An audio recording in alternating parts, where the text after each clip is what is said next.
building a better Bay Area, moving forward, finding solutions. This is ABC 7 News.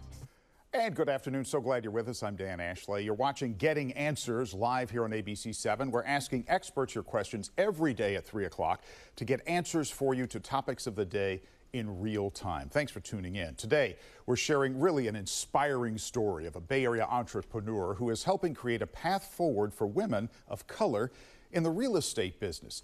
She just wrote a new book, and she's going to share with us her story of success and how it perhaps can help you or someone you know. Also, the San Francisco staffing crisis. Thousands of city jobs remain vacant coming out of the pandemic. Why city workers say filling these positions can sometimes literally be a matter of life or death. We'll explore that as well. But first, one of the topics today we want to discuss: homelessness in San Francisco's Tenderloin and beyond. This chronic problem, found in one of the city's grittiest areas, is spreading. And joining us to talk about this issue now is ABC 7 News insider Phil Mateer. Phil, always great to be with you. I wish we were doing a different topic, but this one remains in the forefront, not just of San Francisco, but we're starting to see it as becoming homelessness, the #1 issue in the Los Angeles mayor's race. It's becoming the #1 issue statewide, and in fact, it is becoming the new Golden Gate of California to the rest of the world. Wherever you go, they say, what about those people and those tents we see on the street? They all know about it in other parts of the country, but in fairness, so many other parts of the country are dealing with real homelessness problems as well. It's not dealing with it differently, though, and that's what we're involved in now, is we're building a better Bay Area. Well, let's talk for a minute about the emergency declaration in the Tenderloin. 3 months of focused effort coming to an end now. You were in the Tenderloin the other day. Focus legally coming to an end. Legally coming to an end. But the mayor has promised, and I think she has the backing of the Board of Supervisors, to keep the pressure on the pedal, to keep it moving. Fair enough, but as we all know, it's easy to lose weight if you focus for 3 months. The hard part is keeping the weight off. Can we really expect 3 months from now things to be different in the Tenderloin? You were there the other day. What do you think? Well, we are at the crossroads. The question is, okay, we are building up the provided services. They've opened up called the Linkage Center, which is basically a drop-in center or a starting point. If you're addicted to drugs, if you have alcohol problems, if you're homeless, you can get off the street, go to the center, and they will start you through the process. We're also getting people off the streets and into hotels. But the real question is, Dan, is what do you do with the people who say, I want to stay where I am. I don't want to go into the system. And that is what we're seeing played out at the Board of Supervisors right now. Supervisor Mandelman has a proposition in there that says, we will make it the law in San Francisco that the city must provide shelter for people on the street. But the second part of that is, if you are offered shelter, you must take it. Now, that's something they have in New York and Boston, and people say it's worked. But here in San Francisco, that crosses a certain boundary for some people called civil rights, where you don't have to do that. And that's the question. We interviewed some people just the other day, in fact, I think you did as well, who say, look, I want my freedom of choice. I don't want to come off the streets. You mentioned Mendelman's proposal. He was on this program yesterday talking about his plan for, as it's called, a place for all. Take a quick listen, Phil, to what he had to say yesterday. Well, this is the United States of America, and it's San Francisco, and we cannot force people to take shelter. But if we want to end encampments, if we want to remove encampments from the street, we are ethically, I think, and in fact, legally required to offer people a safe place to be. There are people out on the streets who are not interested in shelter, but there are a lot of people out on the streets who would take shelter if it were offered. And we must make those offers, and we must get those folks into shelter if we're going to address the encampments. As I said, not everyone's going to take an offer of shelter, but if you don't make the offer, you can't address the encampment. Supervisor Raphael Mendelman on our program yesterday talking about his A Place for All proposal. Sounds good, but very difficult to get people who don't want to come off the street. Yes, but let's hear what he didn't say. What he said, this is the United States of America, and we can't make people take shelter. Well, you can. I mean, we can make people wear seatbelts. Exactly. We can make people wear helmets when they ride a motorcycle. You can give a choice. Right. I mean, the question is, other cities say, here's the shelter, you can take that, or you're going down to the jail. Now, that is, everybody says that's very draconian, and indeed it is. But those cities tend to have fewer homeless because it's not as easy to be homeless. Right. Now, the question is, they say that's inhumane. Okay, then the next question, and what we're dealing with in the Tenderloin and in other parts of the Bay Area, we're starting to see it more and more, is where does the tent person's rights end and mine begin? In other words, if someone pulls an RV in front of your house and says, I'm going to live here, in some parts of the Bay Area, that's now legal. And at what point does that infringe on your rights? And on the rest of society. Or walking down the street and seeing tents and garbage and the rest of it. And that's why it's been able to exist for as long as it has in the Tenderloin, because they didn't have the voice, they didn't have the money, the people there, and it was allowed to go on. Now, one of the reasons that our supervisor is proposing this other thing is it's moving into his district now, the much more upscale Castro District, where the people do know how to speak, do know how to react. And they have some economic power. And they have economic power. So now it's not just over there, it's right here in their front yards, literally, on their doorsteps. And so that's why we're seeing a change. He talked yesterday also about the cost of this proposal and setting up safe sleep sites. Once again, Raphael Mendelman. The cost of setting them up are far less than some of the navigation centers we've stood up. But if we're going to keep those places safe, we need to adequately staff them, and that does add cost. So I don't think this is cheap. I think this is a tens of millions of dollars proposal at least. But we spend, as I said, north of $500 million a year on homelessness, and that's not counting police response, paramedics, all the other costs to the city.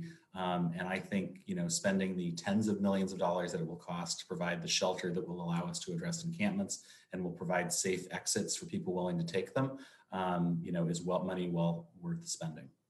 I want to underscore that the figure he threw out, in excess, north of $500 million, maybe even pushing $600 million, doubling really after the proposition from a couple of years ago was passed. An enormous amount of money, and yet the problem isn't any better. I would say it could actually worse in some areas, okay? Now, we've got people out off the streets and into hotels. That's going to be millions of dollars. We've got people in those tent cities that we've set up in parking lots. $61,000 a tent is what we're spending. Is that right? $61,000 a tent? A year.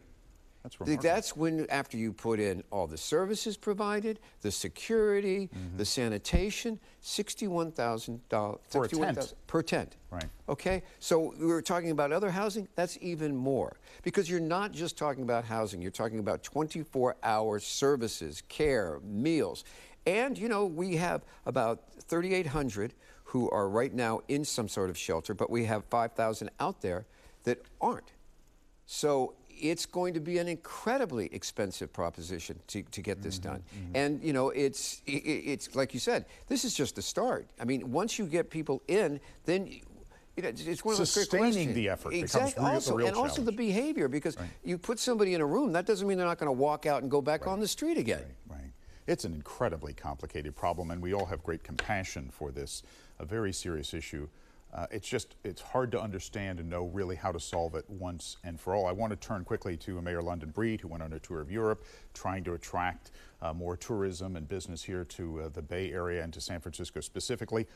I have heard many times, you have as well, homelessness is an issue for tourists and businesses coming here for conventions and the like, as well as, of course, the street crime. It's a problem. And it's a perception that we are a little out of control in San Francisco. And part of that is the videos that routinely come out of San Francisco of people robbing Walgreens, or people being, jumping on, being hit by, or having their cars broken into. That is out there. So yes, she is trying to counter it. She's trying to get the European dollar in here back to San Francisco, because they need that in order to keep the streets going, to keep the businesses going, in order to keep the lifeblood going. And one of those things is when they come back, they're going to expect, because we charge so much, Dan. I mean, you are paying top dollar, and you want something for that, like it or not. Not everybody shares our values and social ideas. And if you walk out and there's somebody laying on the street in front of you after you paid $500 for a hotel room, you're not thinking the same as somebody maybe going to work in the morning who sees that every day. Well, and I think that's probably what has really compelled the mayor to take direct action with the Tenderloin emergency declaration and the other measures being taken, because those videos just sort of exploded in the last couple of years and really hurt our reputation. That's what I said. In terms of the world and such, it's become one of the icons of California. It just has. And the governor's acknowledged that. He says it's got to move on. He says things have got to change. We're at that point. How's it going to change? Well, that's what we're clocking. We're going down there, regularly in the Tenderloin as an example to show what works and what doesn't work. All right, we also have one of the problems is that really dovetails into this issue is a shortage of police officers on the street. Not just police officers. We Well, have 3,800 city workers, which we're going to talk about a Exactly. little later on. We're going to talk a little later on in the program about the thousands of shortages. We're short in San 500 Francisco. police officers. 500 police officers. These are And there's pretty good paying jobs. there are more people leaving. Yeah. There was a whole slew. Hundreds of police were hired during the administration of Bill Clinton when he gave cities a lot of money. They're all up for retirement now. Yeah, right. And the last classes were like 13 and 14 graduating. It's not equaling. How long do you think it'll take to fix that problem, to get That enough is a police huge, on no, the street? that is Years. a huge one. That is a huge one. I'm not sure you're going to be able to fix it. The biggest recruiting for police and fire and everything else is people in the department telling somebody else it's a great job, telling their kids. Right. Now they're not. Yeah. They're saying, if you're going to get a job, get it in Fairfield. Right. If you're going Go to be get a a cop job, someplace else. go someplace Yeah. else. All right, Phil, always great. Thank you very much. Phil Matier. Well, coming up next, from a life of financial hardship to a wildly successful real estate career, we're going to be talking with Bay Area author and entrepreneur Helen Chong about her road to success. It's a great story. We'll be right back. And if you're on Facebook, stay here with us. We'll continue our conversation in just a moment.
Back in 8, 7, 6, 5 seconds, 4, 3, 2, 1. And welcome back. You're watching Getting Answers. Dan Ashley, glad to be with you today. Thank you for tuning in. This Women's History Month, we want to share the stories of women who are making a difference right now. Helen Chong came to California as an immigrant from Hong Kong when she was 18 years old, with almost nothing. Several years later, and after putting herself through college, working 3 jobs at a time, she is creating a path forward for women of color in the real estate industry. She just wrote a book titled Power to Change Lives: How to Leverage Life's Obstacles to Reach Financial Success. And we are delighted to have Helen Chong with us, joining us via Zoom from San Jose. Hey, Helen, how are you? Thank you. I'm doing great. Thank you so much for having me. Delighted to have you on. This is a topic that fascinates me and has for a long time, even since I was a teenager. The idea of picking yourself up by your bootstraps and creating opportunity and making something often out of nothing. That's what you did. Tell me just very quickly about your journey and how much it means to you, how difficult it was to get to the moment you are today. Just a few seconds, if you would.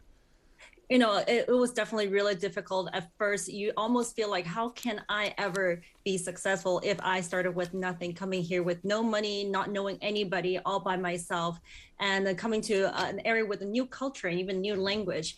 But it really, through perseverance and also just continue to immerse myself with the culture, with everyone else, and along the way, really relying on people who are willing to help me out. I think that's what I feel like I found my footing and also found my home here. Well, you have done incredible things in your life, and now you're doing something that really can empower other women and help change their lives. Why specifically the real estate industry? Which is a very tough industry, obviously. Is that your focus for women to find some economic power?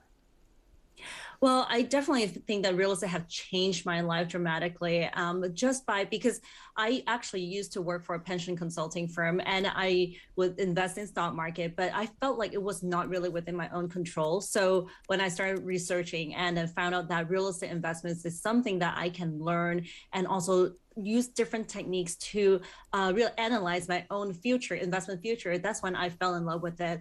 I started studying all about real estate, and it definitely have changed my life ever since I started doing my own investment. And then, of course, now I'm doing sales and helping my clients to buy their first home, all the way to building their real estate portfolio and buying investment property like multifamily buildings. It's been really rewarding because I always see real estate as a home, as something that people can always go back to, no matter if it's for yourself or for other people. You know, Helen, we work here with a woman who is buying her first home as a single woman here in the Bay Area. It's been an exciting process for her and intimidating as well, especially in California, which is so darn expensive. But I think there is a sense of empowerment for her getting into the game here in real estate. How important is that for women in particular to be able to navigate these waters on their own? Oh my gosh, buying real estate is so complicated and it's so emotional. And one of our job here is to help our clients to be take a step back and then be their advocate, and also try to make sure that they are looking at everything carefully without going into it too emotionally. And sometimes we have to tell our clients, don't bid over too much over just because you're emotionally invested in it right now, because sometimes even though this is your own home, it's still an investment. That, you know, navigating this water about like how to buy real estate with all the contracts and then all the emotional roller coaster to bid with all these different buyers, and then all of a sudden you have to give up all your contingencies in order to win something.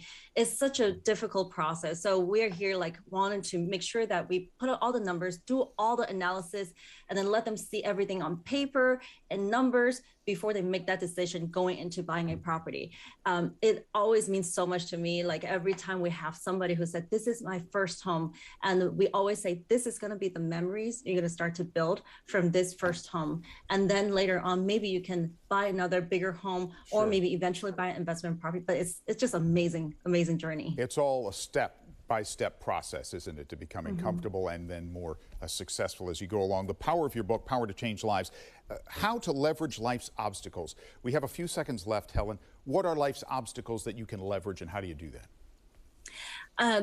You know, nobody's life is smooth sailing, and sometimes you really need to leverage other people to help you succeed. And I think that for me, sometimes I was given the categorization, oh, you're a woman, you're a minority, you're an immigrant, you're a mom now. It's going to be really tough for you to succeed. I think, you know, all these just category, and it doesn't mean anything, but you have to rely on other people and leverage other people to help you succeed. Don't let these categorizations to stop you. There's going to be obstacles throughout the life, and just use that as a learning experience, and then help yourself, push yourself forward. Just focus on your end goal and don't ever give up. And there's so much gratification and satisfaction having done that. I know you feel that. Ginger Rogers, the famous dancer, I think said something, if I paraphrase one time, one of the keys to success is to have earned it first. And you've certainly done that, and you're trying to help other women do the same. I really hope so. I really hope that I can also inspire and help other women to do the same thing. Okay. Helen Chong, the book is called Power to Change Lives, How to Leverage Life's Obstacles to Reach Financial Success. Bay Area resident and author. Helen, thanks for coming on. Thank you so much for having me. Okay, well, coming up next, San Francisco city employees are pressuring officials to fill thousands of vacant job positions. Phil and I mentioned that briefly. We want to explore that more. They say that they're overworked and that they need some relief. We're talking with the San Francisco Standard about that issue and more as we continue. In commercial break. And if you're with us on Facebook, thank you so much. Hang tight, just a few minutes. We'll be back with you.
Six, 5 seconds, 4, 3, 2, 1. And welcome back. Dan Ashley with you on ABC 7 Getting Answers. We are very excited about our partnership with the digital news site, the San Francisco Standard. They're doing great work. The Standard's focus on hyper-local quality of life issues aligns with ABC 7's effort to build a better Bay Area, something that we focus on every day here. And today the Standard is examining accusations of chronic understaffing in key city services. Yesterday, city workers protested outside City Hall, demanding that officials fill critical job positions, saying they are far too overworked. And when you hear how many jobs are open, it's easy to understand why they feel that way. Joining us live with more on this topic is San Francisco Standard reporter Helen Chong. Hi, Kevin. Great to be with you. Hi, thank you for having me. Well, something like 3,800 job openings in the city of San Francisco, city job openings. That's a staggering figure. It's hard to even believe. Yeah, that's roughly 10% of all available city jobs in the entire San Francisco city departments. Is one area being affected more than others? Do you know? So yeah, obviously those 3,800 jobs are split across different departments, but some departments are actually being hurt worse than others. You have departments like the Department of Public Works or Department of Housing, of Homelessness and Supportive Housing, Department of Environment, Department of the Economic and Workforce Development. All of those departments are seeing over 20% of vacancies that are unfilled. And the obvious question, Kevin, they pay reasonably well. They're reasonably decent jobs with reasonable benefits and retirement. Why? Why are there so many openings? There's a number of factors that have led to the shortage problem. One is issues with hiring. Labor groups and city workers say this has been an understaffing problem, has been a problem prior to the pandemic, but the pandemic has led to attrition. And labor groups say that hiring has only picked up to around 50% of pre-pandemic levels. Plus, there's a lot of bureaucratic obstacles to actually getting people into the jobs themselves, which leads to some of these issues. Kevin, has the Great Resignation been part of this in San Francisco with city workers? A lot of people just during the pandemic reevaluating their lives, maybe even moving out of the area? Totally, and I would say that the understaffing issue is a part of that. I talked to some city workers yesterday that were saying that, because of those shortages, they're having to work mandatory overtime. They're having to make decisions of choosing their professional over their personal life. And that sort of leads to strains that kind of can hurt any person's willingness to continue in their jobs. And you know what's interesting is I suspect so many people watching have relatively few interactions with their government, local, state, or even federal government day to day, unless you depend on city services, et cetera.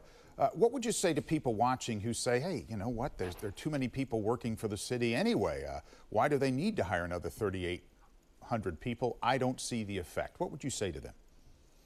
That is a good question, but a lot of city departments do a lot of the background services that keep the city going. You know, you have something like the Department of Public Works, for example. They're the ones who are responsible for keeping city streets clean, public spaces clean, cleaning off graffiti and focusing on some of those quality of life issues that we've seen definitely deteriorate since the pandemic. How long do you think this problem is going to persist, Kevin? That's a lot of people to hire. It seems to me it will take months, even years, to catch up.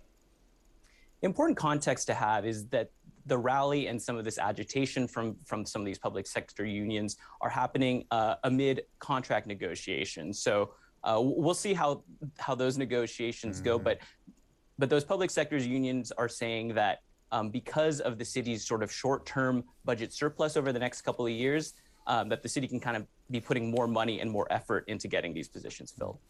Kevin, just a quick bird walk here before we run out of time. We're so happy about the partnership with the San Francisco Standard and so delighted with the work that you guys are doing. What makes you get up in the morning excited to do this job? You're doing all kinds of interesting things at the Standard. Well, one of the things that I love best about my job is every single day it is something new, and it gives me the opportunity to talk to people who are impacting the city positively, and also get to the root of why some of the problems in the city exist. And part of what I love doing is explaining to the general public why the city works the way it does and how it can possibly be made better. All right. A reporter's life is a joy. Thanks, Kevin, very much. Kevin Chong, the San Francisco Standard. Now, we have links to the San Francisco Standard's other original reporting, really good stuff, on our website, abc7news.com. And to watch more ABC7 segments featuring the San Francisco Standard's city-focused journalism, check out our ABC7 Bay Area streaming TV app and scroll down to the SF Standard shelf. We'll be back here in just a moment. In commercial break. And if you're with us on Facebook, back here in just a minute to wrap it up. Thank you.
Well, thank you so much for joining us on this interactive show, Getting Answers. We'll be here every weekday at 3 o'clock on air and on live stream, answering your questions.